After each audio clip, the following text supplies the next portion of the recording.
Teología Bíblica 1. Bienvenidos a este apasionante estudio que nos ayuda en nuestro crecimiento espiritual y nos da herramientas apologéticas. La Escuela de Desarrollo Cristiano de Canadá ayuda en la formación de nuevos ministros. El profesor Víctor Manuel Buitrago Cruz les da la bienvenida. Bienvenidos a nuestra clase de introducción a la teología, o lo que se llama en algunos lugares la Teología Bíblica 1. En la Teología Bíblica 1 vamos a tratar de mirar algunos de los aspectos que tienen que ver, en primer lugar, con definiciones de teología, pero después vamos a adentrarnos un poquito en lo que serían las principales doctrinas bíblicas. Cabe anotar que hay una diferencia entre teología y doctrina. La doctrina es apoyada por la teología, pero no necesariamente cuando estudiamos teología estamos estudiando doctrina. La doctrina tiene quizás más relación, la declaración de fe de las diferentes denominaciones o de las diferentes iglesias locales. En esta introducción a la teología vamos a mirar doctrinas después de hacer la diferenciación entre las diferentes teologías que hay. Entraremos a estudiar algunas de las doctrinas fundamentales del cristianismo. No están identificadas con una denominación en particular, sino más bien a nivel general. Esto para evitar suspicacias, podríamos decir, de nuestro enfoque doctrinal. Muy bien, bienvenidos a nuestro estudio de Teología Bíblica 1. Esta es una clase que es desarrollada para la Escuela de Desarrollo Cristiano de Canadá. Hoy estamos con la lección número 1 y este es su amigo y servidor Víctor Manuel Buitrago. Empecemos pues entonces con nuestra primera lección.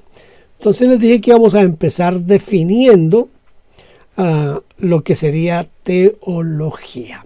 La teología, esta palabra, está compuesta de dos raíces griegas o de dos palabras griegas. Una es teos y logos. Teos, que significa Dios, y logos, esto de logos ha sido traducido de diferentes formas.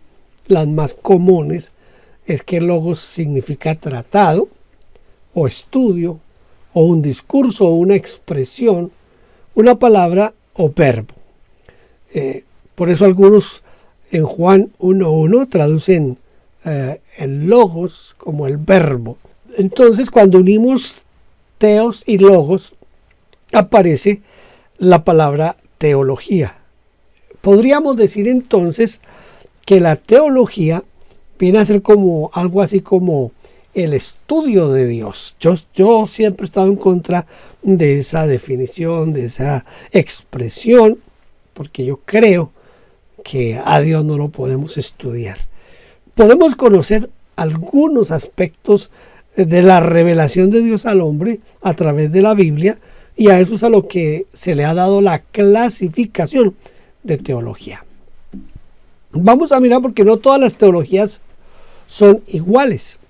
Tenemos aquí algunas clasificaciones de la teología. Algunas de las clasificaciones de la teología. Les digo que algunas porque aquí también hay mucha tela para recortar, depende de la escuela, depende del libro de texto que utilicemos. Entonces vamos a tener diferentes formas de clasificar la teología. Vamos a basarnos nosotros en esta clasificación. Primero tenemos una que es la teología bíblica. La otra es la teología sistemática. Y la otra es la teología práctica. Como puede ver, aquí tenemos ya tres diferentes categorías o clases o clasificaciones de la teología. Teología bíblica, teología sistemática, teología práctica. A las doctrinas se les ha dado nombres teológicos. Les decía hace un momento que hay una gran diferencia entre teología y doctrina. Aquí vamos a tratar de ver cómo, de acuerdo a lo que se va a estudiar, esa doctrina recibe un nombre teológico. Por ejemplo, si vamos a estudiar todo lo relacionado a Dios, la de Dios Padre, se llama teología propia. Tenemos la cristología, que es cuando vamos a estudiar solo lo referente al Señor Jesucristo. La del Espíritu Santo se le llama la neumatología. Se llama neumatología porque viene del griego neuma, que quiere decir viento, aire, soplo, neumatología. También cuando estudiamos al hombre, lo llamamos antropología. Cuando estudiamos el pecado, lo llamamos amartiología. ¿Por qué le decimos amartiología?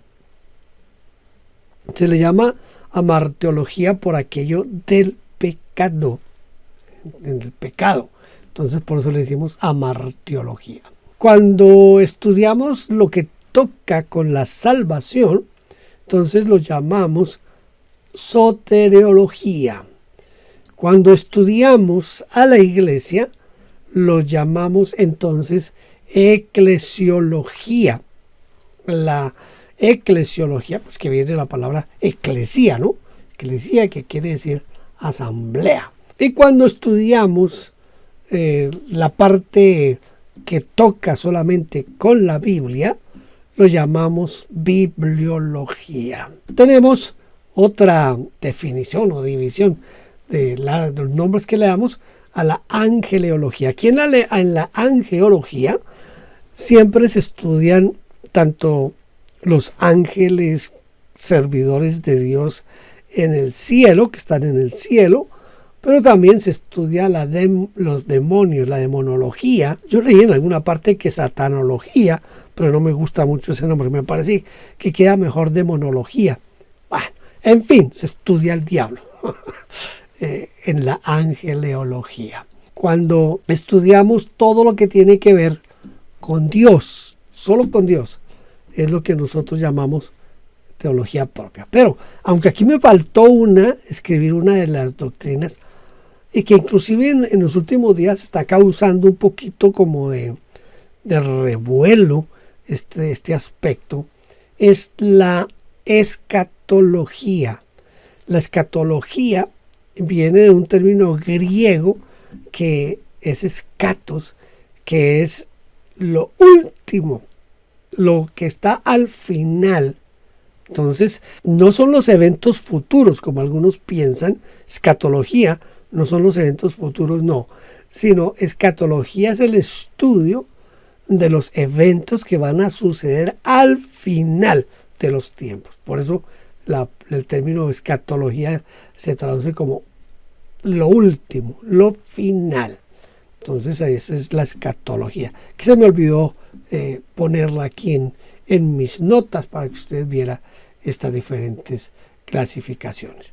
Entonces tenemos teología propia, tenemos cristología, tenemos neumatología, antropología, amartiología, soteriología, eclesiología, bibliología, angeleología, escatología, y hay otras guías por ahí, otras guías que están que no las vamos a tocar aquí en este momento, pero que vale la pena que usted las conozca por lo menos de nombre, ¿verdad? La teología propia es la parte de la teología sistemática que estudia a Dios Padre y estudia la relación de Dios Padre con la Trinidad, con la existencia.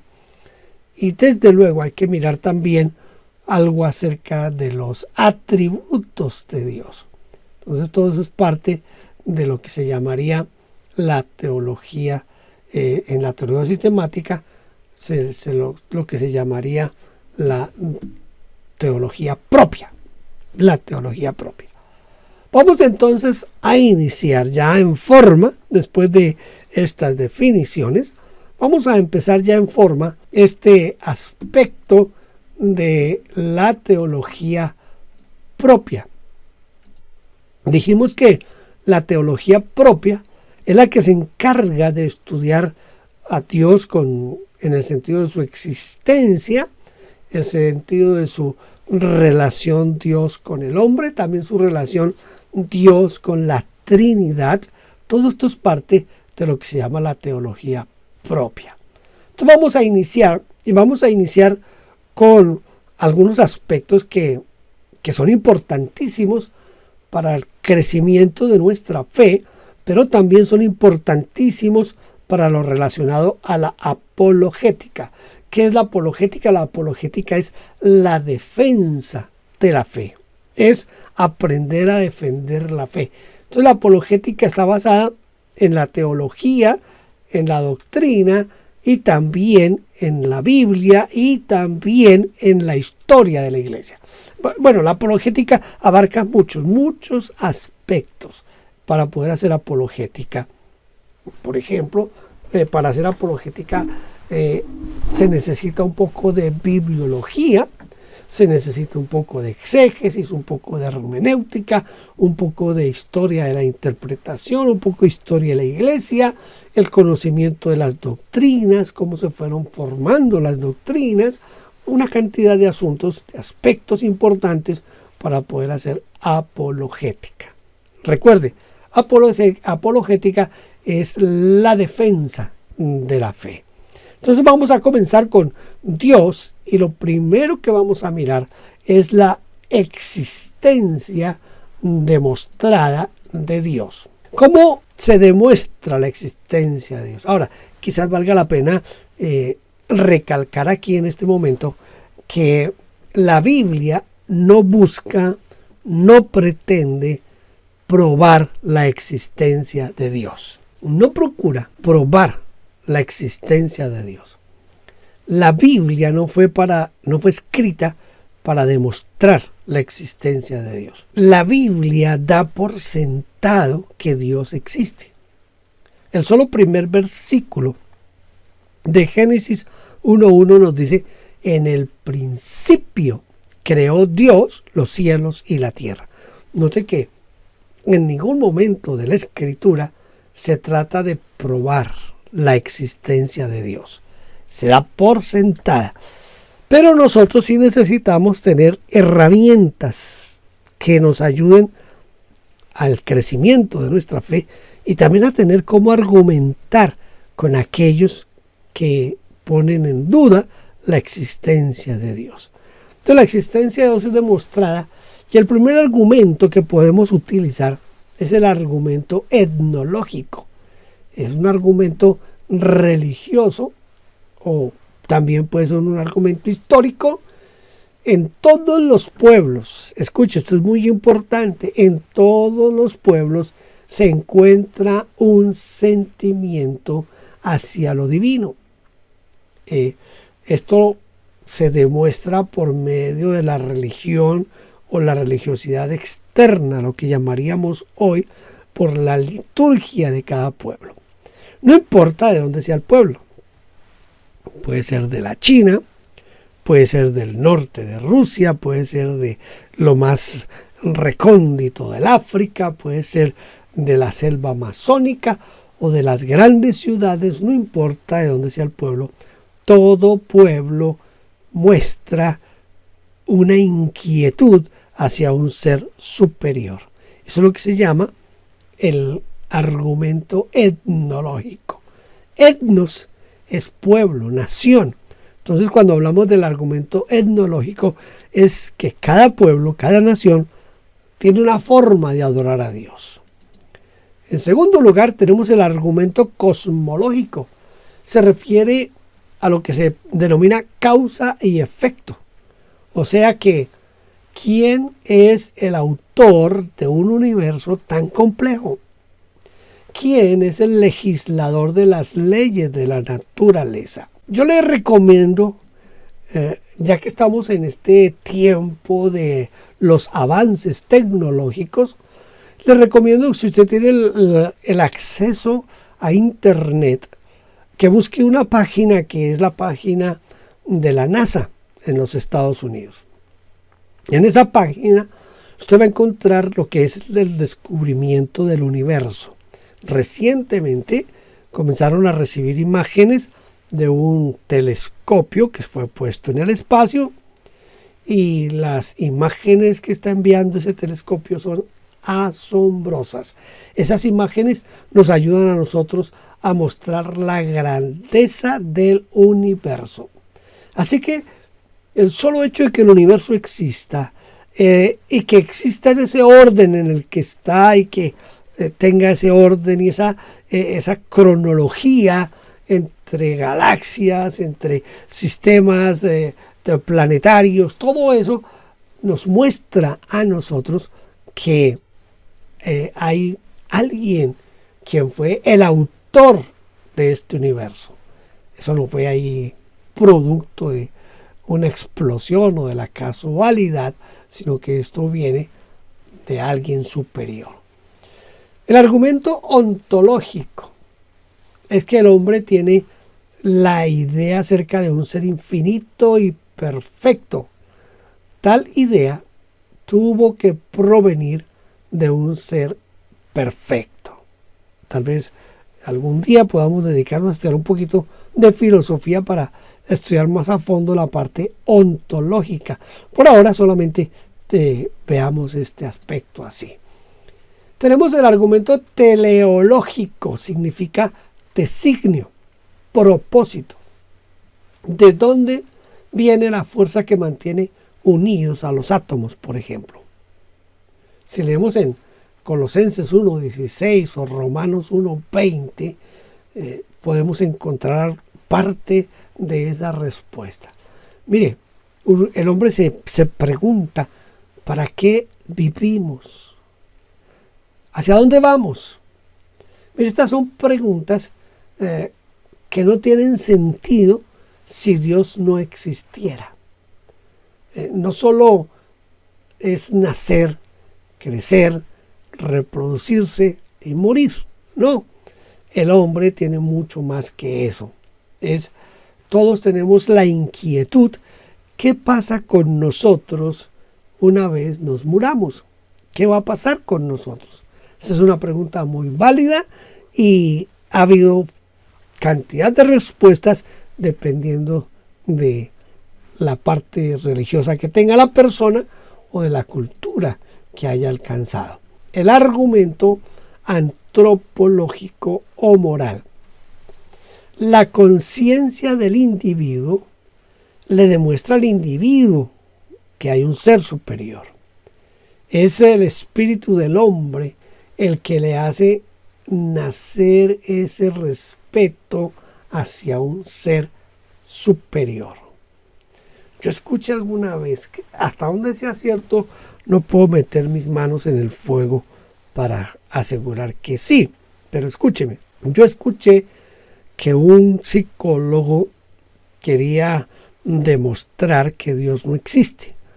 Así que levantó a su hijo desde que el niño nació, sin mencionarle a Dios, sin mencionarle nada de la religión, y trató de que los medios de comunicación como la televisión, la radio, fueran controlados de tal manera que el niño nunca recibiera una influencia externa de que alguien hablara en alguna forma de Dios o de la religión. Entonces, el niño, cuando tenía ya más o menos unos 9, 10 años, un día fueron con el papá al parque y el niño se tiró en el piso, en el prado, y puso sus bracitos así detrás de su cabeza y recostado en el piso estaba contemplando hacia las nubes. Entonces el papá le preguntó: ¿qué ves? ¿Qué es lo que estás mirando? Y el niño le contestó: yo estoy contemplando la grandeza de lo que Dios creó, las maravillas de Dios al crear todo lo que nosotros podemos ver, lo que nos rodea. Y el niño comenzó a hablarle al papá acerca de las nubes, de las formas que tenían, de cómo se sostenían, de cómo se convertían en agua en la lluvia. Y el niño todo lo relacionó con Dios. ¿Qué se trata de ilustrar con esto? Se trata de ilustrar que de todas maneras nosotros los hombres, así no se nos hable religión, así no se nos hable de Dios, todos tenemos por dentro la necesidad de adorar a algo o a alguien, a un ser superior. Por esa razón, los indígenas adoraban el sol, adoraban la luna, adoraban esos fenómenos que ellos no podían explicar, como los rayos, los truenos, los fuertes vientos. Siempre a todo le dieron un carácter divino. Ese sentimiento natural que nosotros tenemos hacia lo divino es una prueba de que Dios existe. Eso sí, no hay vuelta de hoja, porque Dios existe según lo que nosotros tenemos por dentro. Hay un argumento que es el argumento psicológico, que fue introducido por San Agustín.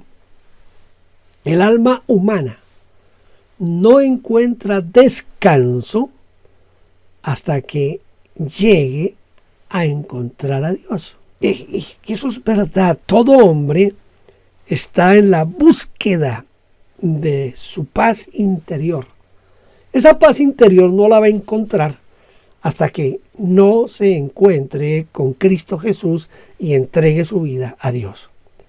Entonces el argumento psicológico que toca con el alma, con la parte más íntima del hombre, nos muestra que Dios existe.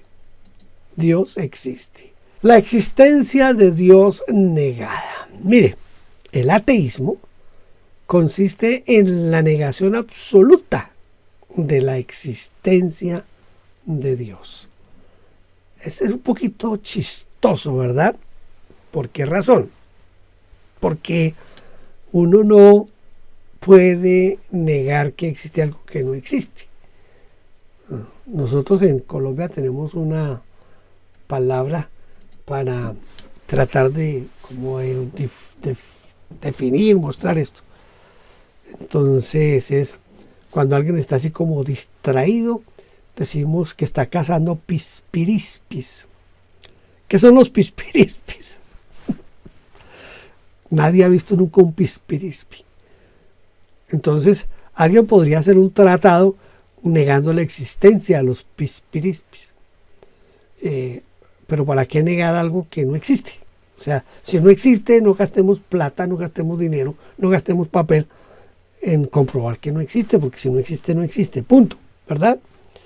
Entonces, este argumento de que Dios no existe y el ateísmo ha hecho tratados completos en cuanto a la no existencia de Dios.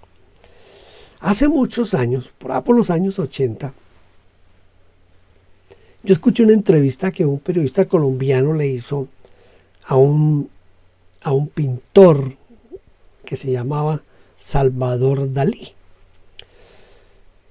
Yo no sé cómo entraron a la charla y de pronto en un momento Salvador Dalí menciona a Dios y el periodista le pregunta, yo creí que usted era ateo. Entonces le dice, no, yo no soy ateo. Entonces le dice, ¿quiere usted saber cómo yo comencé a creer en Dios? Entonces el periodista le dijo, pues claro, a mí me gustaría saber. Entonces Salvador Dalí le dijo al periodista lo siguiente. Yo estaba leyendo a Federico Nietzsche y estaba leyendo Federico Nietzsche y llegué a una parte donde Federico Nietzsche dice, Dios está muerto, Nietzsche vive.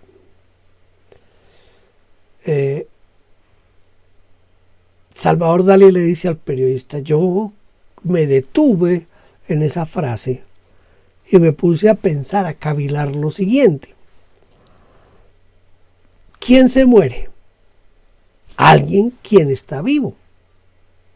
Si no está vivo no se puede morir. Si no existe no se puede morir, porque ¿en qué se muere? Si no existe. Así que Nietzsche, en el fondo, Nietzsche sí creía en Dios, porque cuando Nietzsche dice Dios está muerto, lo que está diciendo es que Bueno, sí existió Dios, pero se murió. Pero no está negando en absoluto la existencia de Dios, sino que está diciendo que Dios se murió. Entonces Salvador Dalí le dice al periodista, le dice, entonces yo razoné lo siguiente: si Dios es Dios, Dios no se puede morir. En cambio, todos nosotros sabemos dónde está la tumba de Federico Nietzsche. Entonces, si todos sabemos dónde está la tumba de Federico Nietzsche, todos sabemos que Nietzsche sí está muerto. Y si Dios es Dios, Dios no puede morir. Así que Dios está vivo, Nietzsche está muerto. Y de esa manera Salvador Dalí creía en Dios. Por eso este argumento que estamos mostrando aquí, de la existencia de Dios negada, casi siempre se cae de su peso cuando nosotros le preguntamos a ese ateo por qué trata de negar que algo no existe si no existe. ¿Sí? Yo no voy a tratar de negar que no existen los pispirispis, porque en realidad no existen. Y si no existe Dios, ¿para qué gastar esfuerzos, dinero y argumentos para demostrar que algo no existe? No tiene sentido, ¿verdad? Bueno, vamos a tratar de mirar aquí algunos pensamientos contra el ateísmo. Pero mire, honestamente, para mí uno de los argumentos más fuertes contra el ateísmo es el que les acabo de mencionar de Salvador Dalí y de tantos científicos que, teniendo tanta sabiduría y tanto conocimiento, reconocen la existencia de Dios. Pero vamos a mirar aquí algunos argumentos que nos pueden ayudar. Blaise Pascal, que era un famoso filósofo, teólogo y matemático, él dijo: el ateísmo es una enfermedad. El ateísmo es un crimen contra la sociedad, pues destruye el único fundamento adecuado de la moral y la justicia. El ateísmo es un crimen contra el hombre. Todo ser humano tiene sed de lo divino. Querámoslo o no, todos buscamos adorar algo. Todos. Por eso existen los que adoran a las imágenes, existen los que adoran a las aves, existen los que adoran a la tierra, los que adoran al aire, los que adoran... ¿Por qué razón? Porque todos tenemos ese... Dentro de nosotros llevamos un adorador. Entonces el ateísmo es un crimen contra el hombre, porque el hombre, todo ser humano, siempre quiere buscar a Dios. Vamos a tratar de dejar iniciado el tema de la naturaleza de Dios. Les decía hace un momento que cuando se hace la definición de teología, esto de que la teología es estudiar a Dios, es un poco, para mí, es un poco soberbio tratar de decir que podemos estudiar a Dios. Podemos tener una medio noción a través de lo que vemos en la palabra de Dios y en la creación y en lo que está alrededor nuestro, podemos tener una idea de Dios. Pero tanto así como estudiarlo y conocerlo, no es como coger un microscopio y meter bajo el microscopio algo y estudiarlo y mirarlo y hasta desbaratarlo. No, el estudio de Dios no es eso. Así que cuando vamos a estudiar lo que nosotros denominamos la naturaleza de Dios, a lo que nos referimos es a tratar de mirar cómo podemos nosotros medio entender y comprender un poco la grandeza de nuestro Dios. Entonces, la naturaleza de Dios. Dios es espíritu.